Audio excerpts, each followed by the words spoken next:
Yo, what's up, everybody? My name is Del. I'm here with Kareem Manuel, CEO and founder of We and Artist Manager. What's up, brother? How you feeling? Chilling. And we're here with, of course, Andy Mineo. This podcast is called A Work in Progress. This is how we trick this man, essentially, to put out a whole bunch of unreleased records that he either didn't want to put out or did not see the light of day commercially for one reason or another. And today we're talking about a track called Reflections. Which is out now. You can listen to it right now, finally. And this, how old is this track? Like, when did you make it? End of 2015. All right, so we're going it was on like right around election time. Oh yeah. We're going on about three years and a half, three and a half years. Yeah, it's chilling. Talk to us about this record, man. What happened with this record? So I made it, basically it was just a venting record. It started off just walking through New York and starts off with, I'm probably the king of overthinking. There's always pitfalls, but there's always opportunities I'm missing. Man, I'm scared to make a bad decision because you live with them. They eat your food, then leave you with the dishes. And it's just talking about the fears that I have as a creative, and just like a stream of thoughts. And right around at that time, I think it's 2015, 2016, man, we were seeing, I think at that time, probably one black kid or man being murdered by police like every week, it felt like. There was a period of time where it was like, oh, another viral video of somebody running away, getting shot by a cop. Just even the videos of Philando, like, just bleeding out, in his car. Like, these are very traumatic images that were just hitting one after another. That's why I see the savior when I look at Mr. Sterling. Like, there was a lyric that I put in that song, too. There was the man Sterling who got choked out in, I think it was Staten Island? No, that was... Who am I thinking of? Eric Garner. Eric Garner, I'm sorry. Yeah. Eric Garner got choked out in Staten Island. There's so many of them. Yeah. Like, so many names are coming to mind. It's like, I can't even piece them all together. That's so crazy. And I was seeing all these images, and I was seeing such a lack of response from, in a lot of ways, the Christian church. And I just remember being so shocked and so hurt, and so many of my friends, don't look like me. And I remember just having conversations with them, and it just felt like this weird moment in 2015, 2016, especially around the election, that there was like this veil being removed to show the things that had been there all this time, but that they were having this really intense moment of being very forthright. And, so in these reflections, I'm talking about stuff like what I say, people killed like animals on video, people stay quiet. Animals killed on video and people start a riot. Yep. Like, I remember there was like, right at that time, another man had gotten killed and people weren't saying anything. Like, wait for the facts to come out. And then like a week later, like a gorilla got killed. And it was like the apocalypse for, what was happening in the media. And I was just like, is this not backwards? This is great. Not to say that animals don't have value. I'm just saying, what's going on here? You, kid. Yeah. Say what? You don't want PETA on you. Right? I don't want PETA on my head. But I feel you though. it was just a very tense time, and I don't think things have been the same since for a lot of people. That's what my latest projects, the Arrow and the Sword, where I tackle anxiety, depression, doubt of God, doubt of my faith, doubt of the things that I had learned. I'd come to this moment where the people that I had looked up to and who had given me so much information about God, I started to realize, wait, if y'all are super inactive around these things, these issues and these real things happening in our world, and have very little to say or to do with it, and also are very active in the election of the current president, that 81% of people who call themselves Christians in America voted for Donald Trump. And will again. Huh? And will again. And will again in, what's the 2020 election? Yeah. There was just like whoa, hold up. What's going on here? And it was a confusion and a jolt to my understanding of things. And that's what made me start going, wait, if you are people that I've learned from, yet don't have any insight in these areas, I need to question what I've learned from you. Yeah.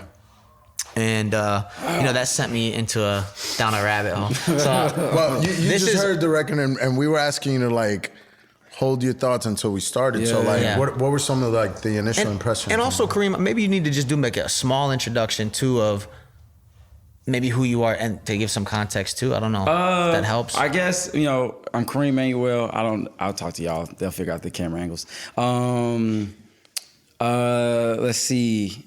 You can talk about maybe We. That would be a good introduction. So the We too. Society came around the same time. It was the same philosophy and process, really. It was like, we're a brand, a lifestyle brand that believes we are the ones that we're waiting for, that there's a lot of change we need to see in the world. There's a lot of love and empathy that needs to happen. And I felt and still feel like we keep waiting for some other time or some other people. Like people can see what's going on, but it's like, well, somebody smarter needs to solve that problem, or a politician or a preacher, and it's like, no, it's us every day in our everyday lives being a little bit wiser, a little bit better, a little bit more compassionate, and that's how we change the world. And so we make products and apparel that does that, but we as a brand is bigger than that. And my dream is to be, like a socially conscious rock nation is how I say it right now. So I manage a few artists under the We Society, and where we are right now, I find out tomorrow if we're gonna have a store here in Atlanta. Mm-hmm. That's beautiful. Like Congrats, bro. This building. Mm-hmm. Like wow. The Rose is, if you walk outside, it's like they're doing all this construction. One of those is going to be a We Society store. Wow. So we're going to use it as an event space and place to just kind of be a light to the city and see how close it is to the stadium and everything. So ooh, we're gonna have some We soccer jerseys. Oh, you already know soccer jerseys coming. We got socks. We got all types of stuff. Yeah. But it came out of the same concept and the same time. When Donald Trump came down the escalator and said he was running for president, Ashley looks at me and she goes, "He's the next president." Your wife said this to you. Like right away. And I looked at her and I'm like, "There's no way." And she looked at me and said, "Kareem, where have you been living? This is America." She said, "Your friends are going to vote him in."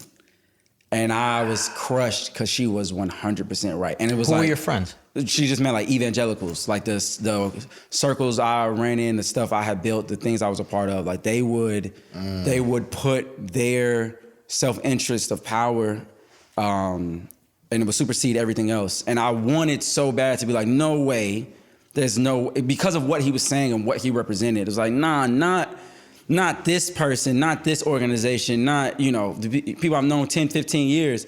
And she was like, she just looked at me kind of like sad, like pity almost, like, you don't be naive.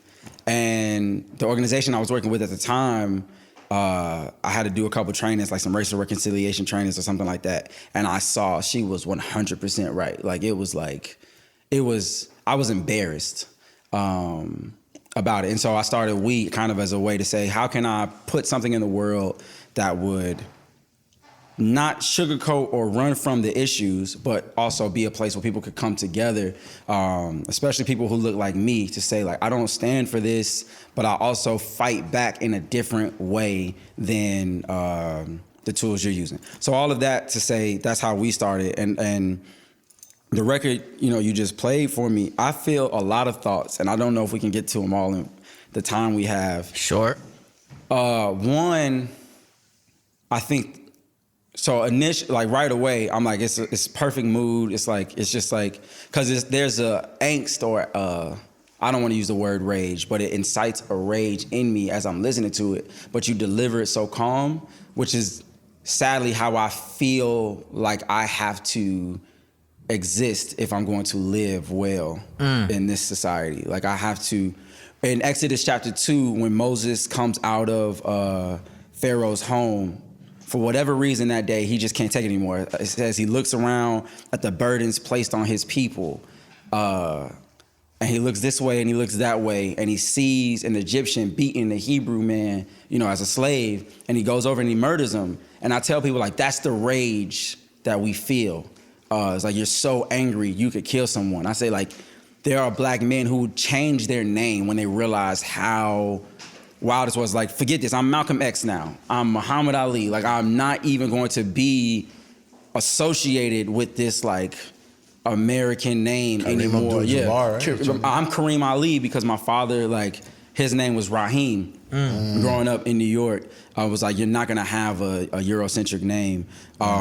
So there's this rage you feel, but then the next thing that happens when he acts out that rage and kills somebody, the next day he tries to talk to his boys. It's like, why are y'all fighting each other? Y'all are both Hebrew. And they're like, didn't you kill somebody? Like, how are you gonna tell us? And it's like his moral ground was gone, and he had to live in the wilderness for 40 years. And so I just love all that to say, in the track, the way you kind of, you express these very hard, painful things that I remember like yesterday, but in a way that doesn't incite me flipping over a table, as it were, on the outside, but it still clearly expresses the rage I feel, or the confusion, the chaos I would even use, like just what is happening on the inside. And I think that's really important, because that's happened to millions of people across this country in the last couple of years with no place to settle down and say, where am I safe to even express this idea without it being a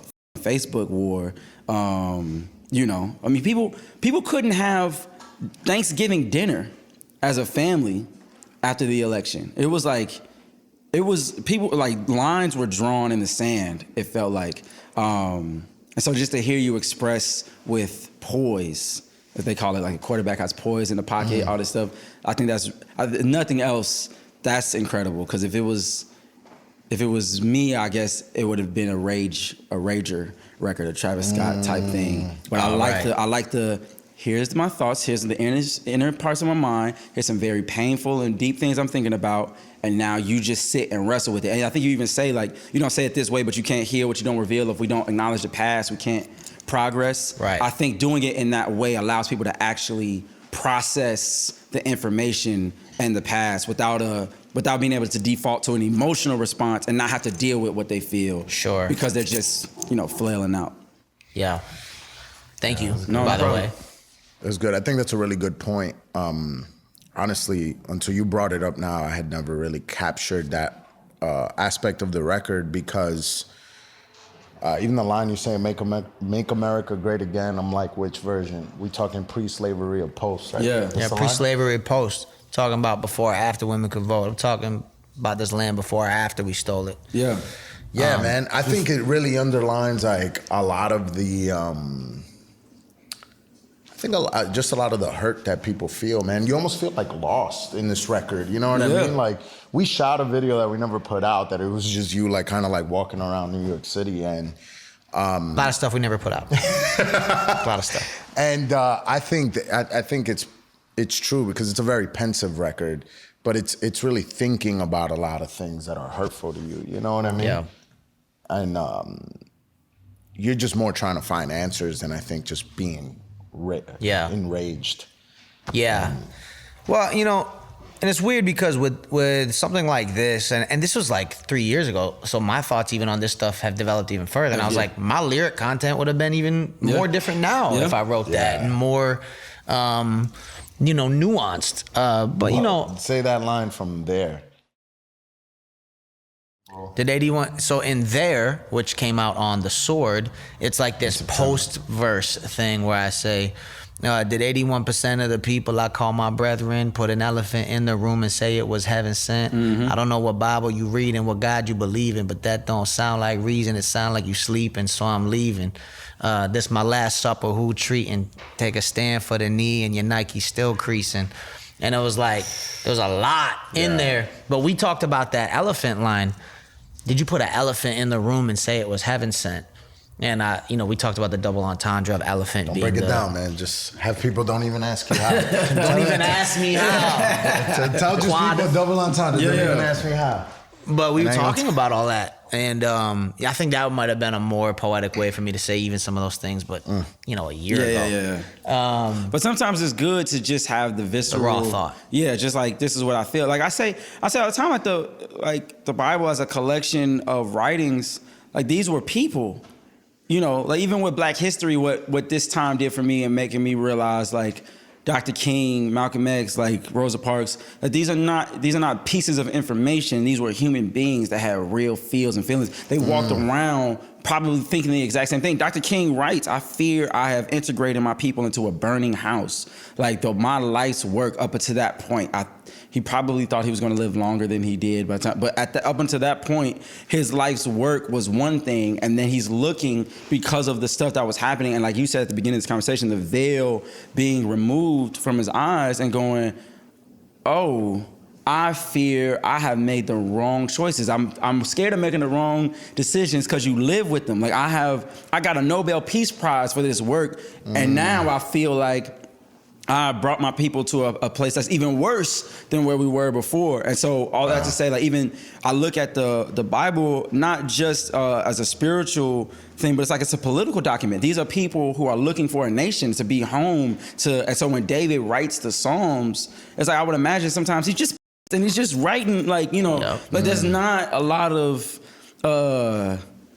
poetic device needed when he's like, man, crush them. Like I'm mad, they just whip my ass in this battle, and I think we need that to be human, to be free, to just express, especially because the stuff that people were saying and believing and showing us. Like I remember when Tommy Nelson, the day Trump won that Sunday, like he stood up and in his sermon was like, my grandchildren won today.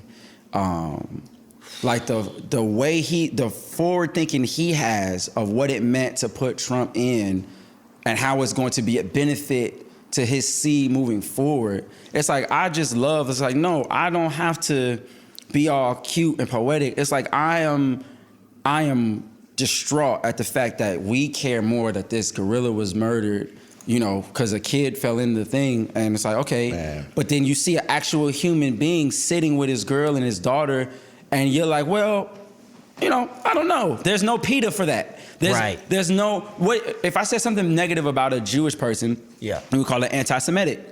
If I said something negative about somebody from the LGBTQ community, like there's a term for that. Yeah. What is the term for saying something bad about me?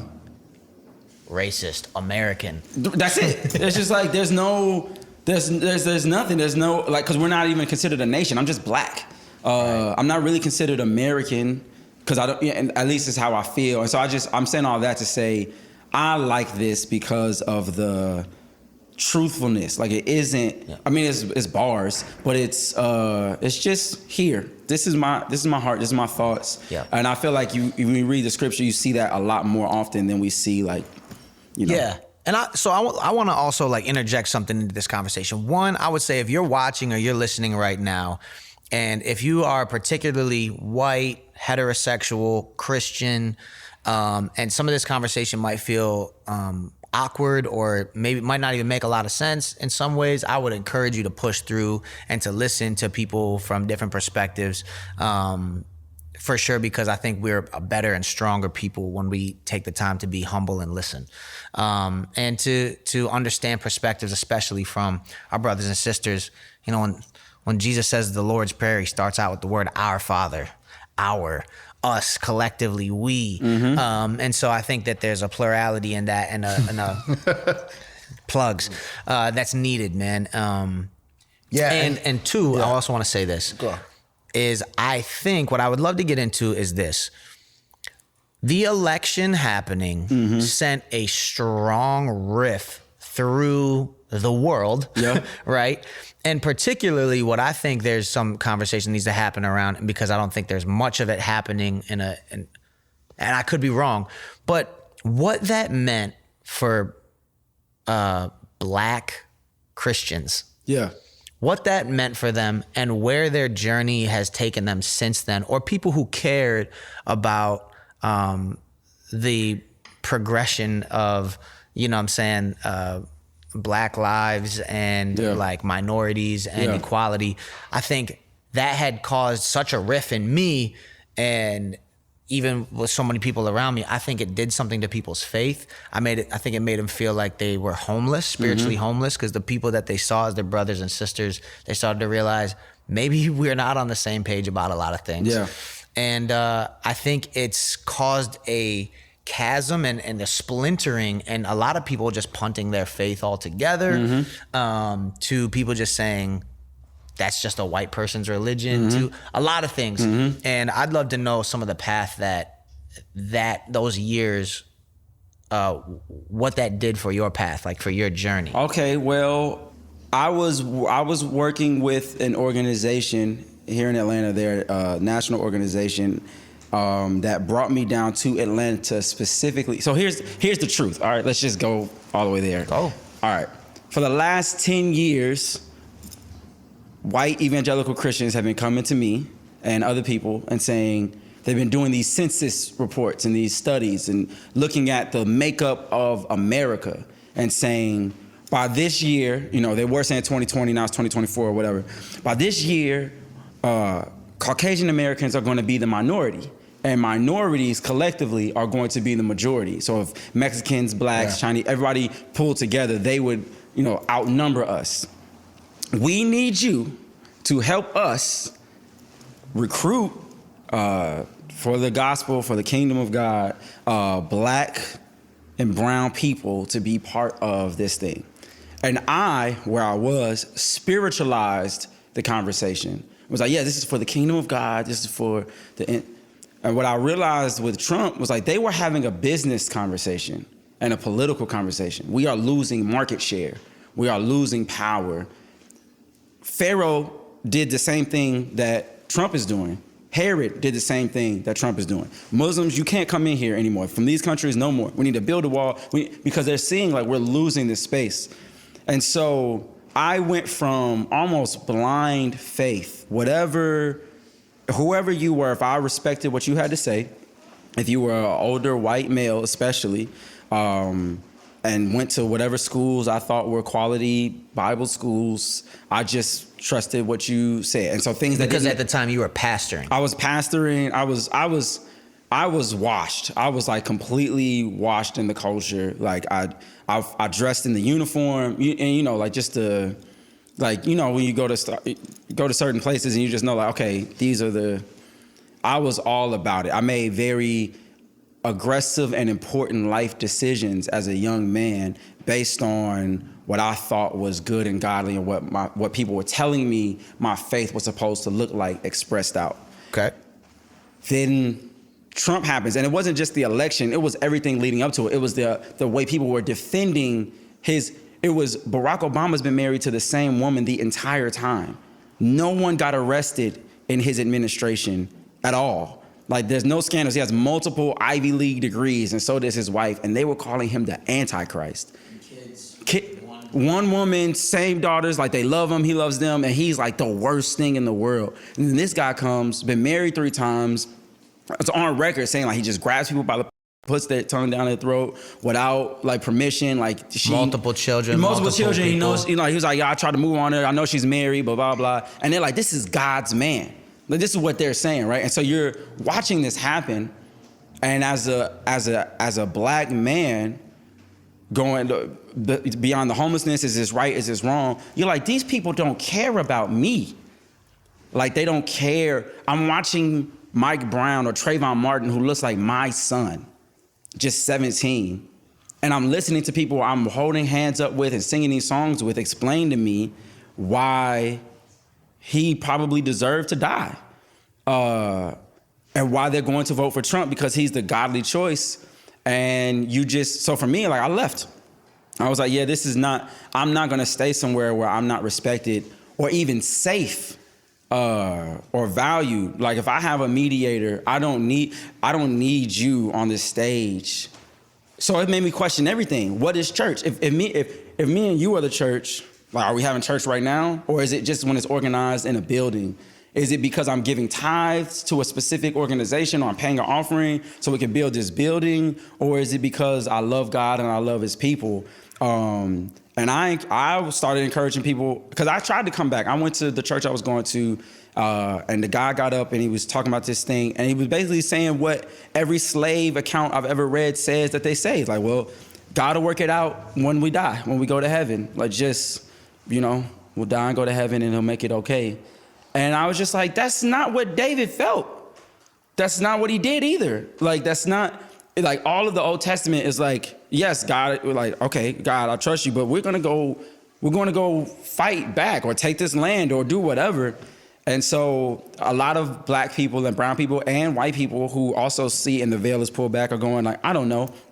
And I think that's good to question. Martin Luther got so drunk one night, he just finally put up his thesis. It was like, forget this. Like, this is trash how this is going. I don't stand for this anymore. How the Catholic Church was being ran at the time. He was like, the Catholic Church is running like this and it's still going crazy thousands of years later, right? Like, and he was just like, I'm gonna just say what I really think and feel and what God would have me say. And like, there was a whole revolution that came from that. And I think that's what's about to happen now. It's like what we're seeing is people who are going like, I don't care what you say anymore is supposed to be the standard. I don't care, because the standard that you agree to only protects and cares for and values a very specific looking person.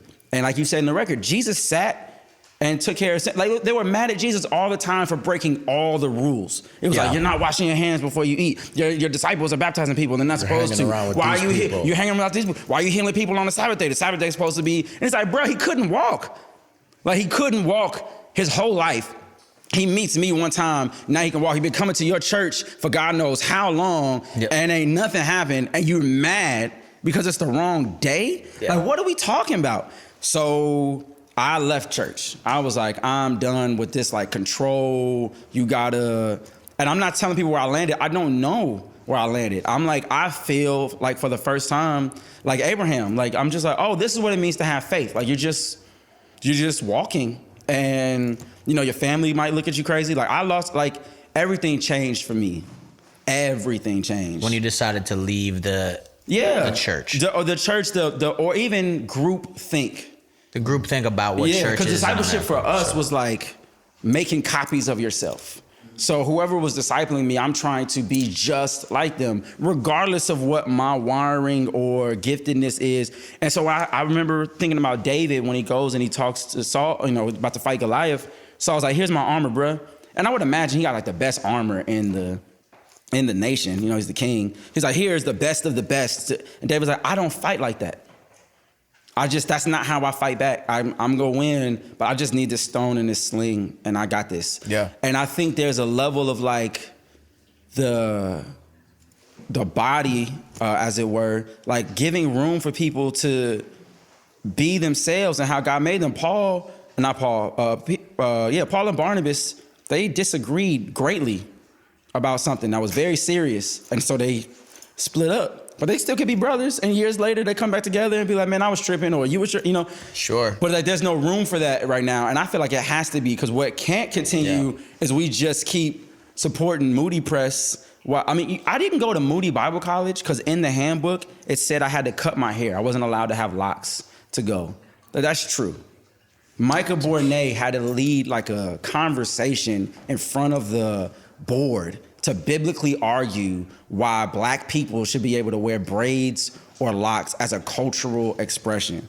The first concert we had with Lecrae there, professors stood up to make sure no one danced. Like, you weren't allowed to like dance, and that we broke that rule. And I'm not even trying to take shots at Moody specifically. I'm just trying to say there is a cultural stamp that exists that is unhealthy because of the origins of these ideas. Like, I was property here.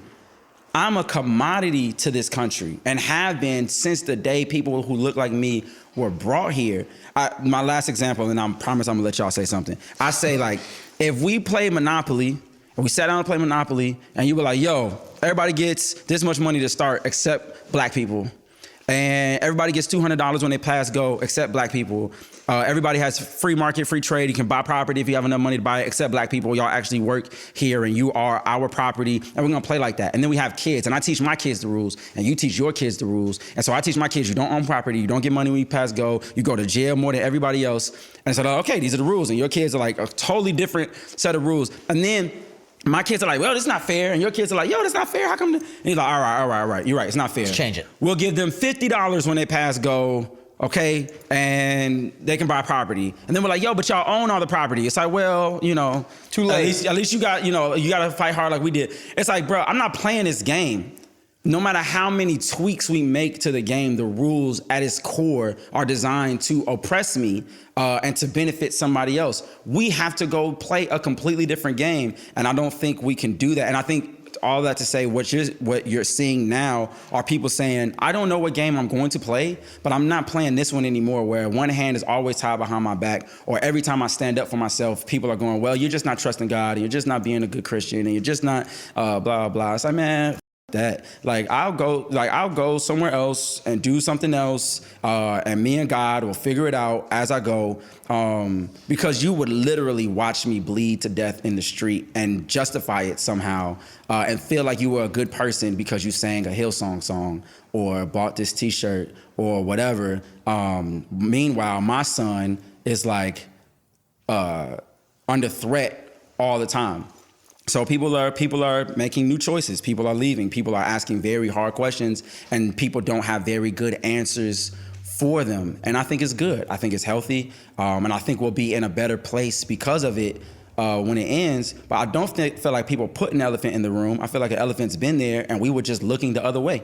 You know, because the music felt so good, or because it feels good to be family. And that's the most disappointing thing. Is like, we came here for family. It was like, we're supposed to be in love with each other. You mean to church? To church, yeah. It was like, what? Like, God, the same God that made me, made you, and we all agree it's our thing, and we're saying, our Father who's in heaven, like, yes. And then it's like, okay, but I'm not actually your brother.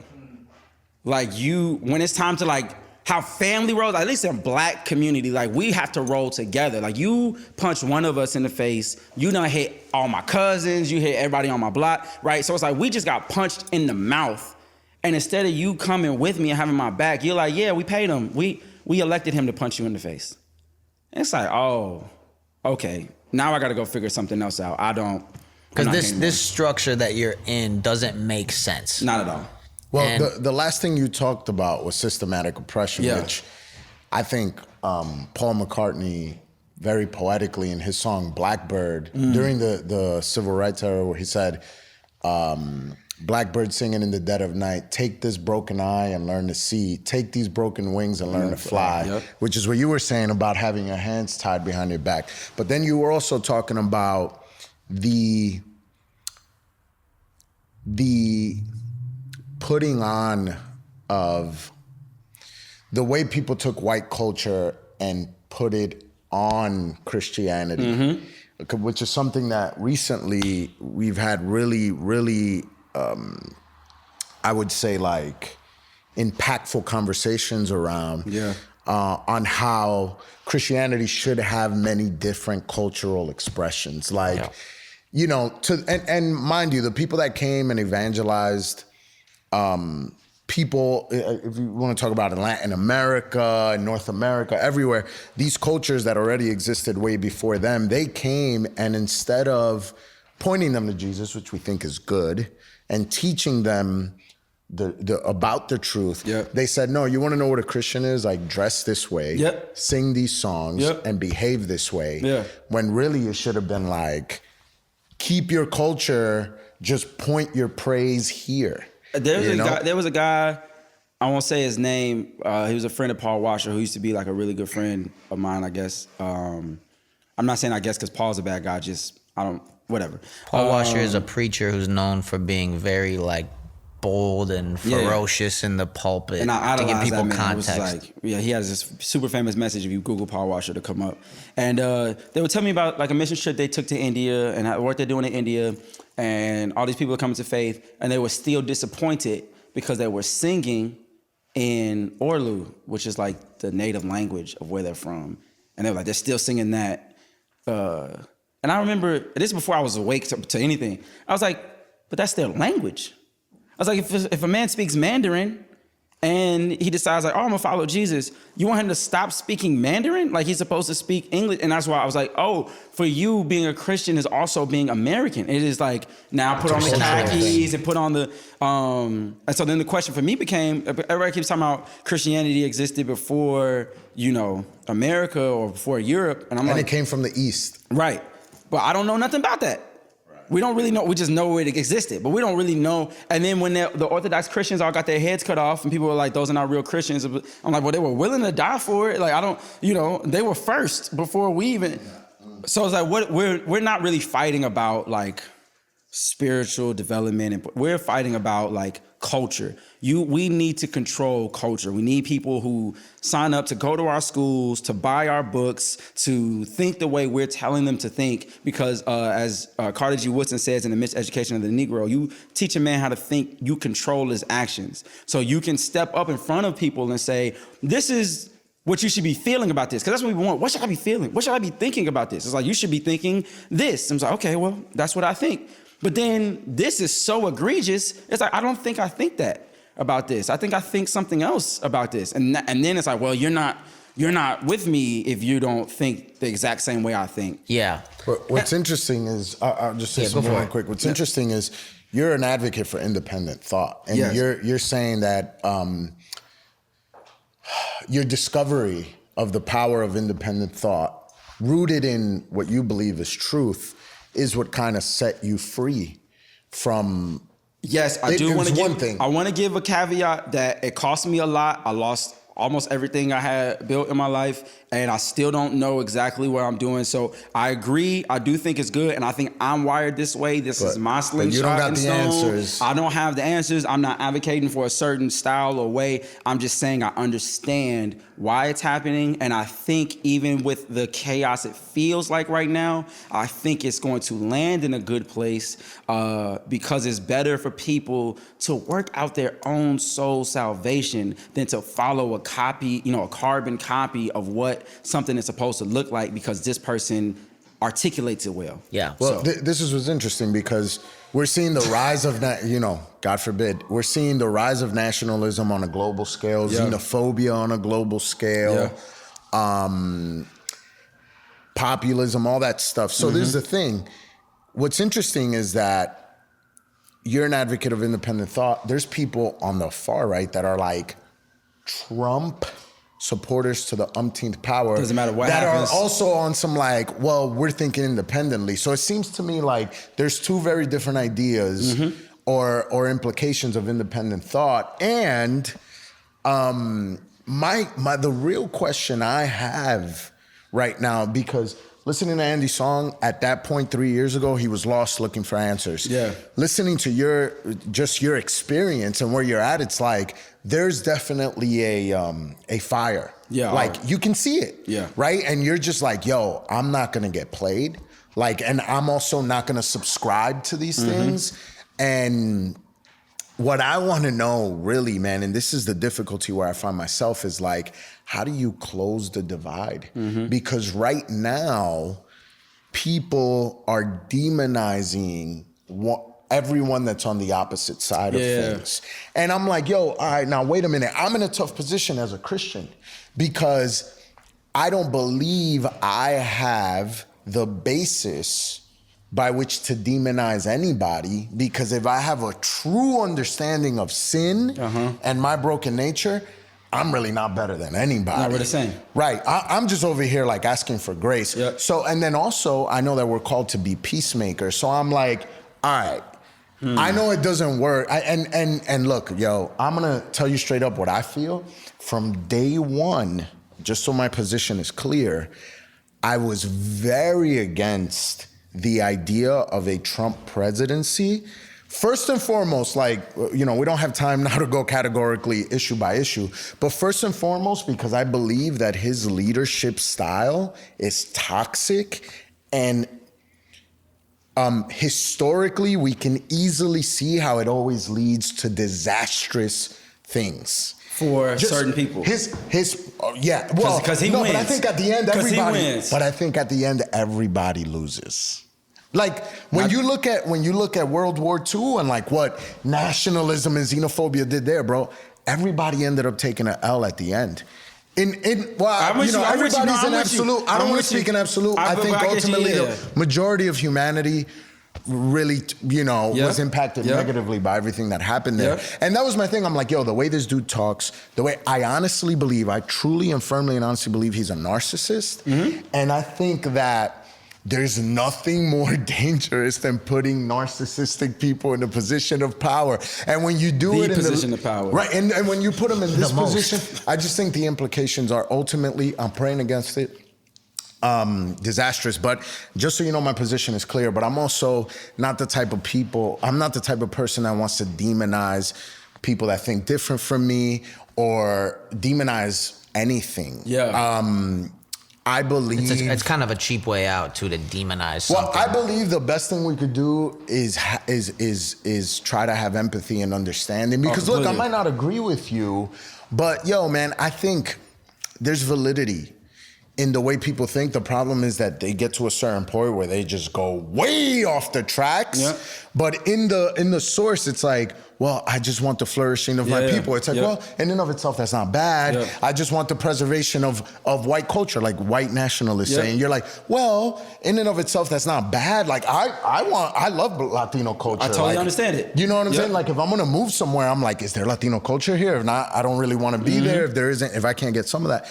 So my thing is like, how can we create common ground? How can we build bridges? How can we close the divide? How? I don't think it's possible. You don't think it's possible right now? I don't think we close the divide. I think we expose it and love. And I don't mean like love, like, oh, come in my house anyway, even though you might try to murder me. But like an actual, like, I love myself, I love God, I love his people, and I'm going to stand for the truth, and that closes a divide. Jesus was murdered. You say it on the radio like he was a dark-skinned man that was murdered. Publicly murdered. But He ain't never deserve it. But that brings people together. I have to remind people Dr. King was murdered. We act like we loved him. And when he was alive, like he was like that man was under constant threat of death, and he was murdered. And so what I think has to happen, or I think an aspect of what has to happen, because it's so complex and so large. For sure. I'm one of 7 billion people on this planet. There's no way I know for sure. I think is some of what you said. One, understanding I'm no better. Even if I know better a little bit today, I'm no better than anyone else. Understanding and having empathy. Why would people want to have power? Because they feel safe and they feel in control, and it's like, oh, I get that. It's like, this is our country. I'm asking a group of people to willingly give up some of their power to equalize. It's like, I get why you don't want to do that. Yeah. I understand. The reason I made we a business and not like a nonprofit or something like that is because I understand the game. In this society, having commercial or e-commerce power gives me the right to do what I want to do. So if I want to build a school in Uganda, I can, because this is my money. I'm the CEO of this. But I tried to give it to the organization I was working with. I tried to talk to them about it. I tried to give it to some churches, and it was just like they just didn't get it or understand it. And I was like, this is the game. And so I think it talks about understanding the times and knowing what to do. And I think the stuff that we're doing in terms of building brands and companies where we can hire people and get out our ideals. Steve Jobs didn't allow pornography on the App Store while he was alive. And there was a guy who wrote him this very eloquent email, this is freedom of speech and this is blah, blah, and it should be allowed. And, Steve just said, well, brother, there's other products you can buy. You don't have to buy Apple products. And it was like, that was it. Like, there was no, I don't have to fight with you. So I don't fight. I feel on fire, but I don't wrestle with flesh and blood. That's not my fight. I am building and living out what I think and see and believe, and I'm inviting people to come be a part if they would like to. And I hope to be a part of other things I disagree with, things I think are unsafe, are dangerous, or harmful.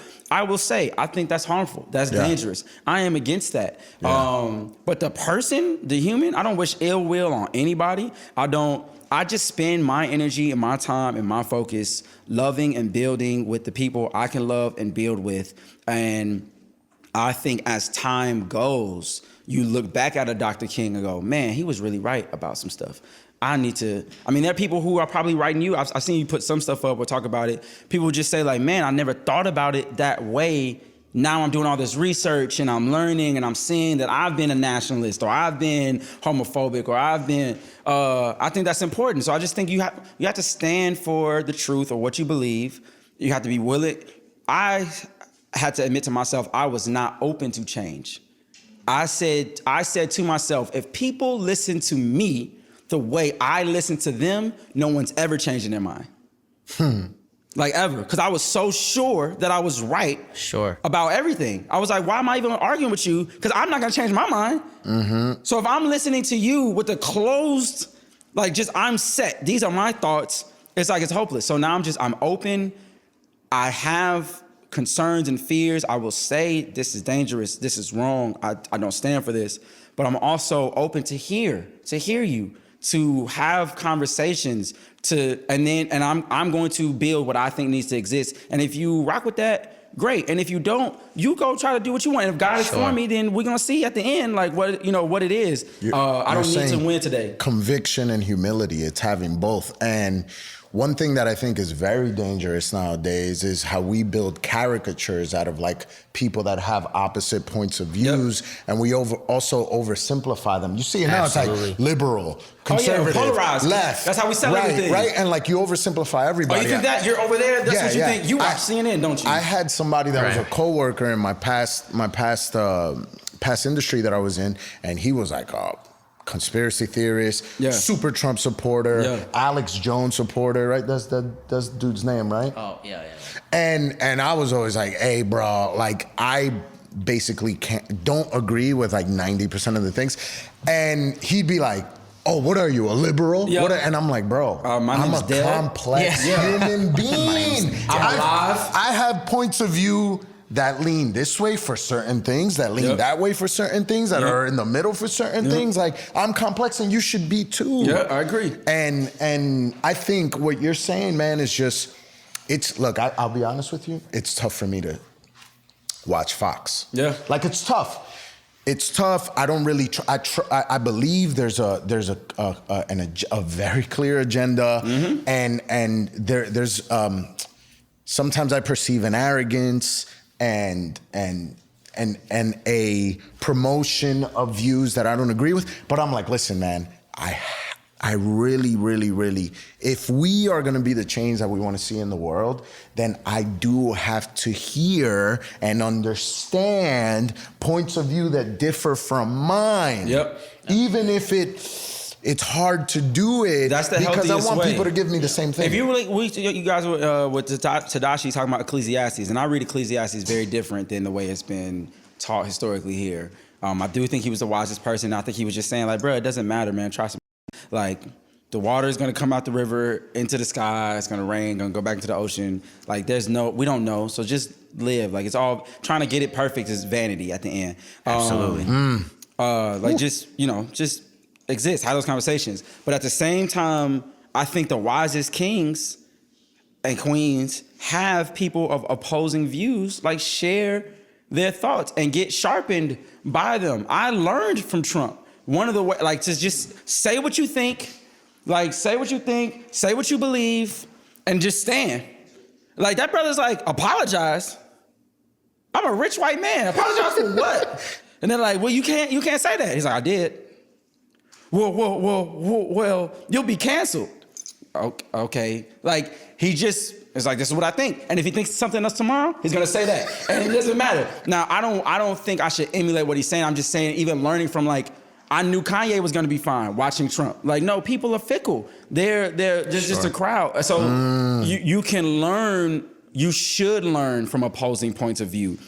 There are human beings who are just trying to make the decisions they think they're gonna help them live and live well, right? And so I was in not Utah, but someplace like that, and my Uber driver, she hated Barack because she felt like he was gonna bring Muslims and they were gonna get rid of her pork chops. That was her entire thing. That the Muslims were gonna come and God forbid pork chops. And she's like, I love my pork chops. Colorado, that's where I was. That's great. And I was like, what am I gonna do with that? That's no convincing this woman that Barack doesn't care about if we eat pork chops or not. Like, but that's what she is. I'm just saying, being open, like I do have a very strong point of view, but I was so wrong before. I was so wrong about so many things, and I was so loud and wrong about so Wrong many and things. strong, Just- as Kenny says. You feel me? Now I'm just like, this is what I think today.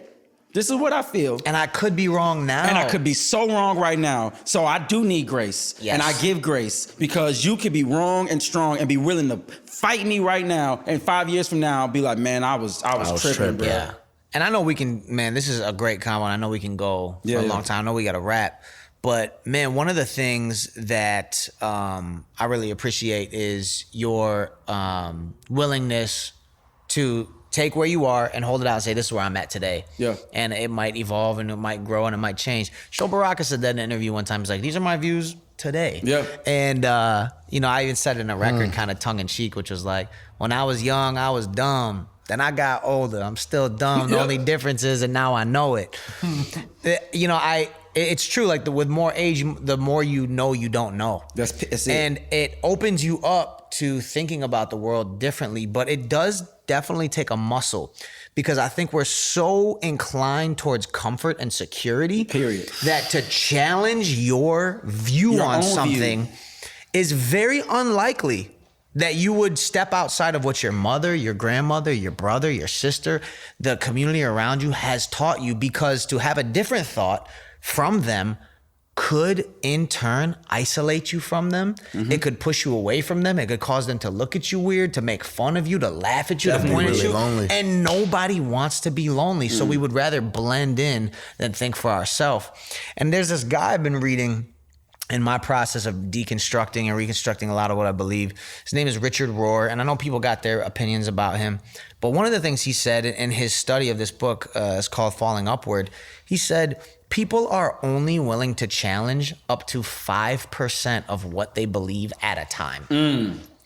And so when you come to somebody and be like, everything you're thinking is wrong, it's just like, whoop, I can't even hear you, dog, because what you're essentially telling me to do or to understand is too far off the deep end. It's too much.